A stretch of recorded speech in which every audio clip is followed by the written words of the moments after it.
시작하겠습니다. 네, 지난 3월 26일 더불어민주당 민주연합 강민정 의원께서 학생 인권 보장을 위한 특별 법안을 발의했습니다.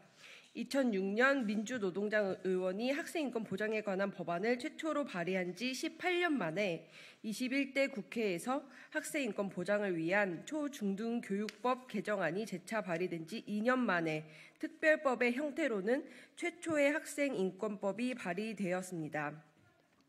그에 앞서 제22대 총선을 앞둔 3월 12일 민주연합은 학생인권법 제정을 공약으로 내놓은 바 있습니다. 이번 법안 발의 환영 및 촉구 기자회견은 서울을 비롯해 2010년부터 학생 인권에 대한 사항을 자치법규로 만들어 놓은 7개 지역 공대위와 조례 제정을 함께했던 네트워크와 단체들이 함께 준비한 자리입니다. 조례로도 부족한 것을 그동안 절실히 먼저 느낀 지역에서 함께 힘을 모아 더욱 뜻깊습니다. 먼저 강민정 의원님의 발언을 먼저 듣도록 하겠습니다. 네, 저희가 1991년에 UN 아동권리 협약에 가입을 했습니다. 헌법 6조에 의하면 우리나라가 가입 인준한 국제법규는 국내법적 효력을 갖고 있습니다. 그럼에도 불구하고 협약에 저희가 가입한 그 당시로부터 또 한참 후까지 학교 현장과 그 UN 아동권리 협약 사이에는 너무나 커다란 간극이 있었습니다. 2009년부터 전국 곳곳에서 다양한 형식으로, 특히 서울 같은 경우는 주민청원 형식으로 학생 인권 조례가 발의되기 시작했습니다. 그래서 서울, 경기, 광주, 전북, 제주, 충남 이렇게 6곳 지역에서 학생 인권 조례가 제정이 되었고, 그 이후로 의미 있게 눈에 띌 만한 학생 인권과 관련된 사항들이 개선돼 나갔습니다. 그럼에도 불구하고 국가인권위원회의 그 통계를 보면은 2023년에 한 해에만 국가인권위원회에 진정사건으로 접수되는 학생인권 관련 사건들이 1000여 건이 넘는다고 합니다. 그리고 매년 3000건 이상의 학생들이 인권 관련 상담 신청을 하고 있는 게 현실입니다. 여전히 아직도 우리 사회에서, 학교는 물론 사회에서 학생들의 인권이 온전하게 보장되어 있지 못합니다. 그런데 작년에 서희초 사건이 일어나면서 대통령이 마치도 교권과 학생 인권이 서로 대립되는 것이냐, 이것이 제로섬 게임인 양, 말도 안 되는 왜곡된 프레임을 만들어내면서 그것을 마이크 앞에서 공공연하게 얘기했습니다. 그리고 이것은 충남이나 서울에서 학생인권 조례를 폐지하는 구체적인 움직임으로 나타나기 시작했습니다. 작년 말부터 올해 초까지 지금 그나마 6군데 있는 학생인권 조례가 폐지될 것인가 말 것인가, 이런 아주 절박한 상황에 놓여 있습니다. 학생인권 조례는 그 긍정적 의미에도 불구하고 사실상 지역마다 내용의 편차도 있고, 그 다음에 최근에 나타나는 조례 폐지 움직임 같은 데서 드러나는 것처럼 굉장히 불안정한 법적 체계입니다. 그래서 이번에 더불어민주당에서도 총선 공약으로 내걸었지만, 저는 사실 2020년 국회에 들어오면서 반드시 제 임기 안에 학생인권법을, 법적 근거를 명확하게 안정적으로 학생인권을 보장해야 되는, 할 수 있는 그런 법적 근거를 만드는 것을 제 사명 중에 하나로 생각했습니다. 안타깝게 임기를 얼마 안 두고 법안 발의를 하게 돼서 개인적으로는 굉장히 아쉬움이 많지만, 반드시 늦었지만 아직도 한 달이 남아있고 국회 본회의는 열릴 수밖에 없습니다. 그래서 제가 발의한 학생인권 특별법이 21대 국회가 끝나기 전에 반드시 제정돼서 획기적인 인권 개선 상황 속에서 우리 아이들이 생활할 수 있기를 간절히 바랍니다. 이상입니다. 네, 다음은 학생인권법과 청소년 인권을 위한 청소년 시민 전국행동 활동가이자 교사이신 조영선 활동가님을 발언대로 모시겠습니다. 네, 안녕하십니까. 저는 학생인권법과 청소년 인권을 위한 청소년 시민 전국행동 운영위원이자 교사인 조영선이라고 합니다. 오늘 저는 청시행 활동가이자 교사로서 학교에 또 교사에게 왜 학생인권법이 필요한지 말씀드리기 위해 이 자리에 섰습니다. 2023년 서희초 사건 이후 교육계는 큰 아픔을 겪었습니다. 안타까운 죽음의 원인에 대한 심도 있는 성찰과 구조적인 해법 대신 학생인권 조례를 탓하며 학생과 교사와 학부모를 갈라치게 하는 정부의 대책 때문에 학교는 교사, 학생, 학부모가 서로를 더 신뢰할 수 없는 살얼음판이 되고 있습니다. 작년 정부가 대책이라고 내놓은 생활지도 고시는 교사가 생활지도를 하는 근거를 가장 하위 법령인 학칙에 위임해놓고 인권 침해로 가득한 학칙에 대해서는 어떤 대책도 내놓지 않고 있습니다. 저는 이러한 상황에서 학생들은 어느 지역, 어느 학교에 다니는지, 어떤 선생님을 만나는지에 따라 다른 대접을 받게 되며 이러한 불공평에 대해 불만을 가질 수밖에 없습니다. 저는 학생인권 조례가 시행되고 있는 서울의 공립학교에 있지만 학생인권 조례에 반하는 복장 규제가 버젓이 이루어지고 있고 지난해부터 서울시 학생인권 조례를 폐지 시도로 조례가 공격받는 동안 교육청은 이러한 인권 침해에 손을 놓고 있습니다. 이 가운데 학생인권을 침해하는 생활지도 행위로 인해 한 학생이라도 모멸감을 느낀다면 이 상황을 인권의 기준으로 제대로 다뤄줄 기구가 없기에 아동학대 신고를 고민하게 되는 상황이 벌어질 수 있습니다. 즉, 인권 침해가 가능한 학칙에 기대 교사들이 교육활동을 하다가 학생에 대해 인권 침해를 하게 되면 이를 받아들일 수 없는 학생과 학부모는 다시 아동학대로 교사를 고발하는 악순환이 벌어질 수 있다는 것입니다. 작년에 개정된 교권사법에 따라 정당한 교육활동을 아동학대로 보지 않기 위해서라도 교육활동의 정당성의 근거가 될 학생인권법이 필요합니다. 공교육이라는 공적인 역할을 담당하는 교사가 가지는 재량권의 한계는 교육의 대상이 되는 학생의 인권이 보장되는 것입니다. 시민의 안전과 인권을 보호하는 범위 내에서 경찰의 수사권이 보장될 수 있는 것처럼 학생 인권을 보장하는 범위가 명확하고 이 경계 안에서 이루어진 교육활동에 대해서 보호받을 수 있을 때 교사도 안전한 교육활동을 할 수 있습니다. 또 학생인권의 기준이 분명하고 이러한 기준에 따라 학교가 운영될 수 있도록 학생인권 옹호관이 지원할 수 있을 때 교사는 자의적인 판단에 기대 위험한 행위를 하는 것이 아니라 민주적인 원리에 의해 자신의 교육활동을 지속할 수 있을 것입니다. 교육당국은 생활지도고시라는 이름으로 교사에게 자의적으로 휘두를 수 있는 권력을 준 것처럼 포장하면서 사실상 교사에게 모든 책임을 떠넘기고 있습니다. 다양한 성장 배경을 가진 다수의 학생들 속에서 독박교실을 책임지는 교사에게 필요한 것은 독박교실을 지속하기 위한 자의적 권력이 아니라 인권의 기준으로 문제를 공론화하고 함께 해결할 수 있는 민주적인 구조를 만들고 그 속에서 학생과 함께 문제를 해결할 수 있는 토대를 갖추는 것입니다. 국민이 늘 옳다고 하면서 국민의 뜻에 반하는 일을 하는 대통령이 되지 않기 위해 국회와 언론이 필요한 것처럼 학생을 위한다고 하면서 학생의 인권을 침해하지 않기 위해 교사에게 학생인권법이 필요합니다. 다수가 함께 맞닥뜨린 문제 상황에서 무엇이 옳은지 교사 혼자 판단하도록 한다면 그 결과에 대한 책임 역시 교사에게 온전히 돌아갈 것이기 때문입니다. 학생인권에 관한 법률과 제도가 판단을 함께하고 구조적인 지원책 역시 마련한다면 교사의 부담도 줄어들 것입니다. 이번 총선의 결과는 민주주의를 이틀막하는 행정권력과 검찰 권력에 대한 심판이었다고 생각합니다. 4월 10일에 국회의원 선거에 주권자로 참여한 학생도 여전히 학교에 등교하면서 어떤 옷을 입은 날 근거로 상위 1점, 슬리퍼 마이너스 2점 등 일거수일투족에 대해 벌점을 부여받는 일상을 살고 있습니다. 누군가는 세상에 민주주의가 후퇴했다고 하지만 학교는 한 번도 후퇴할 만한 민주주의를 가져본 적이 없습니다. 제정된 지 10년도 넘은 학생인권 조례를 폐지하려는 시도가 버젓이 일어나고 있는 지금 18세 유권자가 처음으로 주권자로 참여해 만들어진 21대 국회가 뒤늦게나마 마지막 소임을 다하길 바라며 학생인권법이 즉시 통과되기를 간절히 소망합니다. 네, 다음은 박은경 서울학생인권조례 지키기 공동대책위원회 상임 공동대표님을 발언대로 모시겠습니다. 안녕하세요. 평등교육실현위원 전국 학부모 대표 박은경입니다. 그동안 우리는 정말 힘들게 학생인권 조례를 제정하고 이를 지키기 위해 온갖 노력과 혼신을 힘을 기울여 왔습니다. 그동안 우리가 지키려 했던 학생인권 조례를 모함하고 흠집내고 그들만의 색으로 덧칠하여 끊임없이 공격하던 자칭 보수 세력들과 그들과 결탁한 반민주적인 정치 세력들과의 싸움도 이제 멈추고 싶습니다.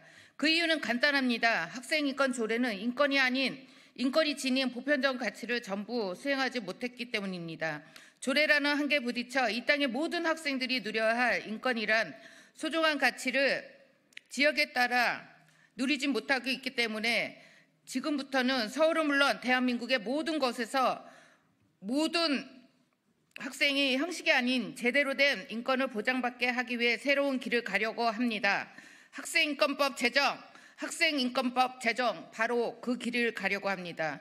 1948년 12월 12일, 그러니까 76년 전 세계인권선언문이 발표되었습니다. 제1조 모든 사람은 자유로운 존재로 태어났고 똑같은 존엄과 권리를 가진다. 사람은 이성과 양심을 타고났으므로 서로를 형제의 정신으로 대해야 한다. 2조 모든 사람은 인종, 피부색, 성, 언어, 종교, 정치적 견해 또는 그 밖의 견해, 출신, 민족, 사회적 신분, 재산의 많고 적은, 출생 또는 그 밖의 지혜에 따른 어떤 구분도 없이 이 선언에 나와 있는 모든 권리와 자유를 누릴 자격이 있다.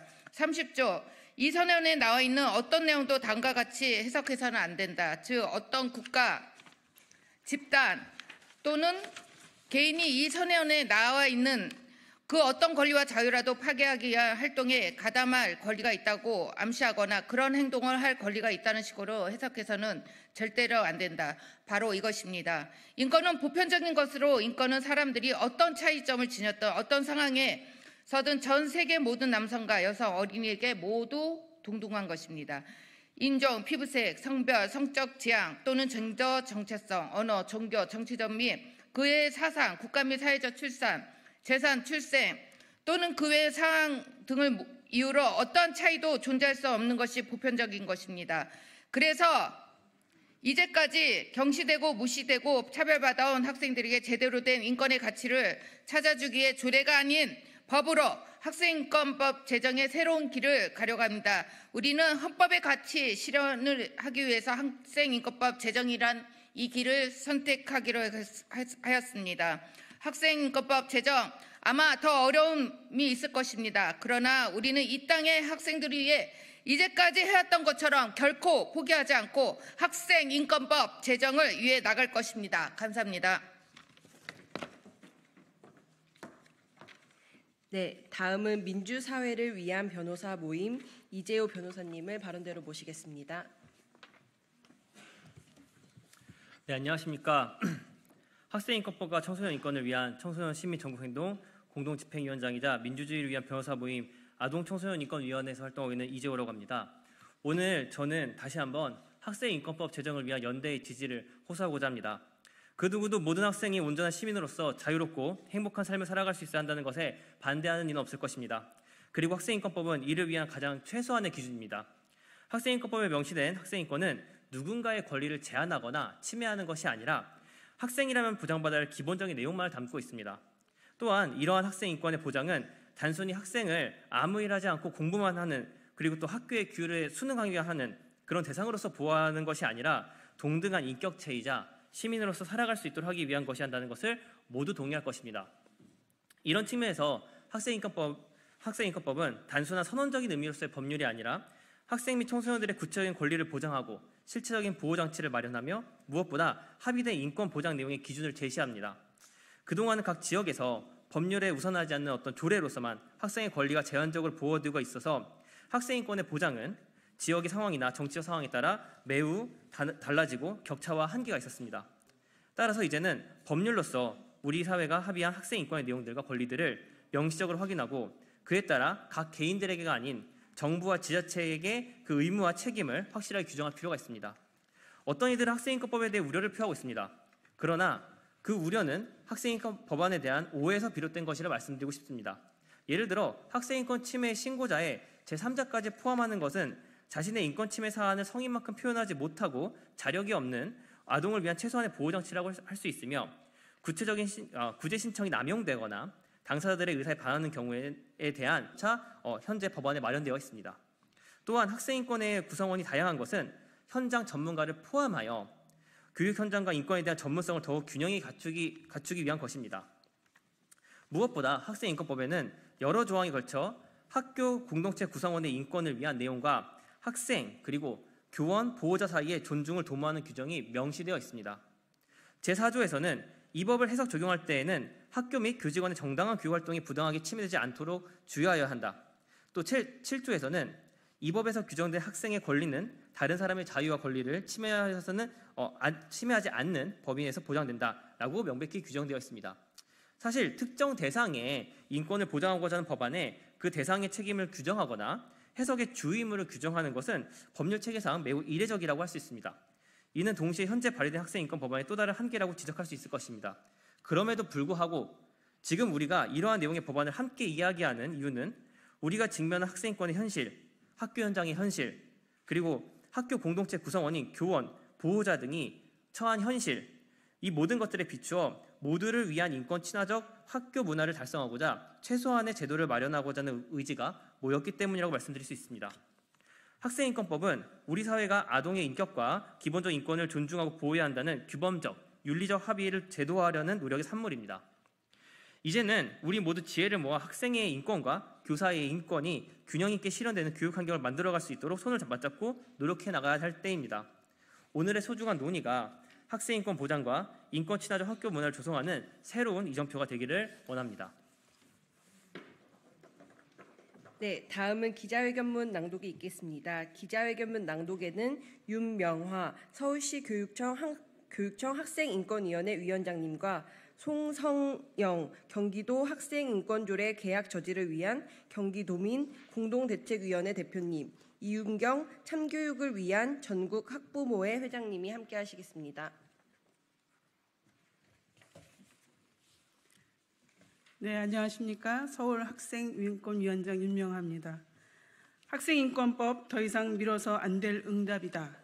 학생인권 보장을 위한 강민정 의원의 특별 법안 발의를 환영하며 21대 국회에서 조속한 통과를 요구한다. 모든 국민은 인간으로서의 존엄과 가치를 가지며 행복을 추구할 권리를 가진다. 국가는 개인이 가지는 불가침의 기본적 인권을 확인하고 이를 보장할 의무를 가진다. 대한민국 헌법 제10조의 내용이다. 하지만 아직도 정부가 기본적인 인권을 확인하고 보장할 의무를 외면하는 존재들이 우리 사회 곳곳에 있다. 어린이 청소년, 특히 초중고 학생도 그중 하나다. 한국이 아동권리협약에 가입한 게 1991년 두발 자유 요구 등 청소년 인권운동의 목소리가 본격적으로 대두한 게 1990년대 후반부터이다. 비인간적이고 폭력적인 학교를 고발하고 비판하는 학생들의 목소리는 그 이전 1980년대부터 있어 왔다. 수십 년 동안 이런 요청에 대해 교육부로 대표하는 한국 정부의 응답은 무엇이었던가? 학생의 본분, 학교의 질서를 말하며 목소리를 내는 학생들을 탄압했다. 수차례나 학생인권의 문제는 학교의 자율에 맡겨진 사안이라고 인권 침해도 정당한 교육지도일 수 있다고 말하며 사실상 아무것도 하지 않기를 선택했다. 정부의 의무방기와 무책임에 맞선 방안이 법을 만드는 것이었다. 그 결과 초중등교육법에 학생의 인권을 보장해야 한다는 조항이 추가되었고 2010년 경기도를 시작으로 몇몇 지역에서 자치법규인 학생인권조례가 만들어졌다. 그 결과 지난 10여 년 동안 학생들의 인권 현실은 상당 부분 개선됐다. 그러나 그 역시 한계가 명확하다. 현재도 학생인권조례가 없는 광역 지자체가 10여 곳에 달하며 조례가 시행 중인 지역에서도 두발, 복장 규제, 체벌 등 대표적인 학생인권 침해가 근절되지 않았다. 게다가 학생인권조례는 끊임없이 공격당하고 있어 서울, 충남 등 지역에선 폐지까지 거론되고 있다. 여전히 학생들의 인권은 모든 지역, 모든 학교에서 보장받고 있다고 할 수 없는 것이다. 바로 얼마 전에도 전교생의 두발을 획일적으로 단속한 대전 지역의 학교의 사례, 학생에게 폭언과 체벌을 가한 사례 등이 언론에 보도된 바 있다.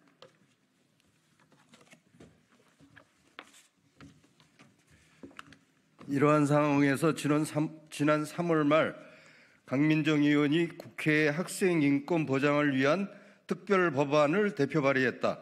이 법안은 그간 대표적인 학생 인권의 내용들을 법률로 확인하고 있으며 교육부와 교육청이 학생 인권 보장을 위해 정책 수립, 침해, 구제 등을 해야 함을 명시했다. 학생의 인권이 무엇인지를 분명히 확인하며 인권을 보장하기 위한 국가의 의무를 구체화했다는 점에서 이 법안은 헌법 제10조의 이행이자 학생도 인간이라고 외쳐온 학교 현장의 목소리에 대한 최소한의 응답이라 할 수 있다. 학생인권법은 2006년과 2008년 민주노동당 최순영 권영길 의원이 초중등 교육법 개정안의 형태로 냈던 적이 있다. 현재 21대 국회에도 학생인권 보장을 위한 초중등 교육법 개정안, 박주민 의원 대표 발의한 개정안이 발의되어 있다. 최초 발의로부터는 18년, 현 국회에서 발의된 지는 2년이 넘도록 학생인권법은 제대로 다루어지지 않고 있는 셈이다. 이번 강민정 의원안은 특별법의 형태로 제안된 최초의 법안이다. 학교 운영위원회 학생 참여를 확실히 달성하려면 초중등 교육법 개정이 따라와야 한다는 점 등 고려해야 할 과제도 있겠으나 특별법을 통해 학생 인권 보장의 우선성과 필요성을 강조했다는 의의도 크다. 특별법안의 발의가 학생 인권에 대해 무관심으로 침묵하던 국회를 흔들어 깨우는 계기가 되기를 바란다. 자유와 평등, 인권에 반대하는 일부 단체들이 이 법안에도 발목을 잡으려 한다는 소식이 들려오고 있다. 그러나 국회에 발의된 학생인권법이 담고 있는 학생의 인권은 헌법과 세계인권선언, 아동권리협약 등이 명시한 권리들을 구체화한 것으로 신체의 자유, 표현의 자유, 차별받지 않을 권리 등 인간이자 민주공화국의 구성원으로서 마땅히 보장받아야 할 내용들이다. 이런 권리들을 지키기 위하여 학교의 책무를 규정하고 교육부에 학생인권 종합계획 수립 등의 의무를 지우며 교육청에 권리가 침해당했을 때 도움을 청할 수 있는 절차를 마련하게 한 법안의 내용은 지극히 상식적이고 보편적인 가치에 부합한다. 학생들을 인간으로 존중하는 것에 그리고 민주주의 사회에 걸맞는 교육에 찬성하는 모든 사람은 학생인권법에도 찬성할 것이라 믿는다. 현재 원내정당 중 더불어민주당, 정의당, 진보당 등은 총선 당시 청소년 공약으로 학생인권법을 발표했던 바 있다. 시민들이 이번 총선에서 더불어민주당 등의 다수 의석을 준 것은 인권과 민주주의를 후퇴시키려 드는 윤석열 정권을 심판하며 개혁을 추진하라는 기대를 담은 것이라고 해석할 수 있다. 더불어민주당을 비롯한 정당들이 머뭇거리지 말고 공약 이행에 나서서 학생인권 보장을 위한 법률이 남은 21대 국회 임기 중에라도 하루빨리 제정되기를 바란다. 만일 21대 국회 중 통과되지 않는다면 22대 국회에서 발의, 통과되는 첫 법안이 학생인권법이 될 것을 요구한다. 이미 너무 많이 늦었고 너무 오래 기다렸다. 국회는, 정부는 학생인권에 응답하라. 그 대답의 첫 구절이 바로 학생인권법이다. 2024년 4월 22일 공동주최 및 참여자 일동. 네, 이로써 학생인권 보장을 위한 특별법안 발의 환영 및 조속한 통과를 촉구하는 기자회견을 마치도록 하겠습니다. 감사합니다.